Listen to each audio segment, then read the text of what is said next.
Thank you very much, Mr. Chairman. I want to thank you and my colleague, Prime Minister Gonzalez, for bringing us to this point. But I must ask the question, what are we really doing?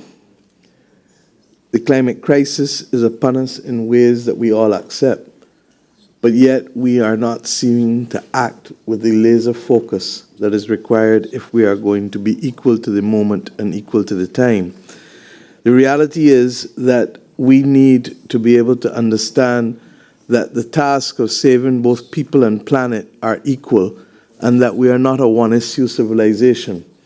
We have come to this point without adequately preparing ourselves to bring along our people, and without adequately acting to save the planet. In spite of having access to the knowledge for the last century, we are rushing now to be able to act. The difficulty is that our actions require changes in access to money, changes in access to rules, changes in access to in our philosophy. An imperialistic framework for the structure of international organizations is not going to bring about the solutions in a moral and strategic way necessary to save the planet. And we're seeing the examples of that expressed throughout all that we do. Similarly, we are not in a position to secure the global public goods that are necessary.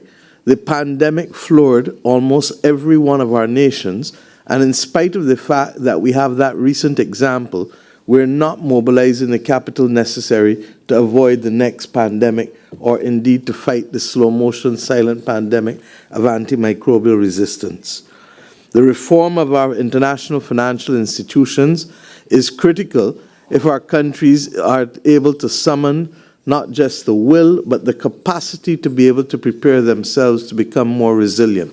But yet we use old metrics, such as debt per capita, that are designed to be able to bring people back into poverty. We need a framework that literally acknowledges that those countries on debt row need the ability to breathe and need to have their debt forgiven and or restructured. We also need a framework that recognizes that poor people do not only live in low-income countries, they live in middle-income countries. And unless we want to see the pauperization of middle-income countries again, then we need to acknowledge the vulnerability that has been wrought on middle-income countries by reason of the climate crisis and by reason of the pandemic and indeed the inflationary pressures occasioned by the Russian-Ukraine war.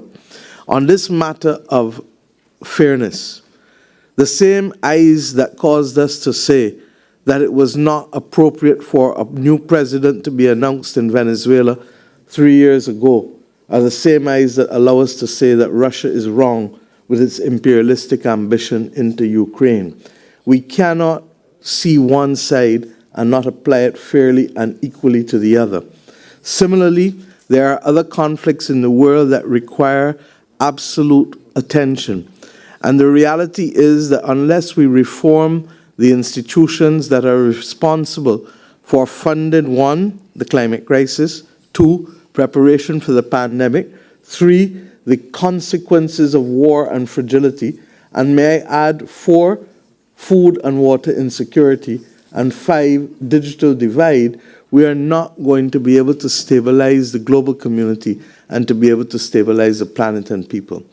I ask us, therefore, today, are we equal to the moment? Something is fundamentally wrong with the global decision-making processes that do not allow us to make decisions and act with dispatch.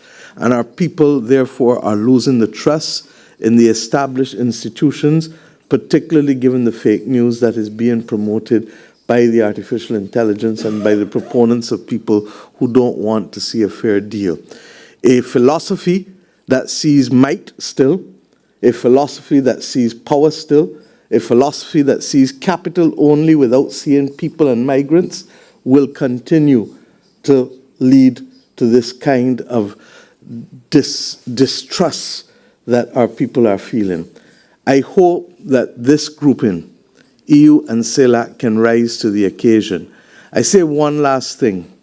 If we leave the issues of the past unresolved, we will not be able to come together in unity to solve the problems of the future. And language and geopolitics ought not to disrupt our ability to reach an agreement.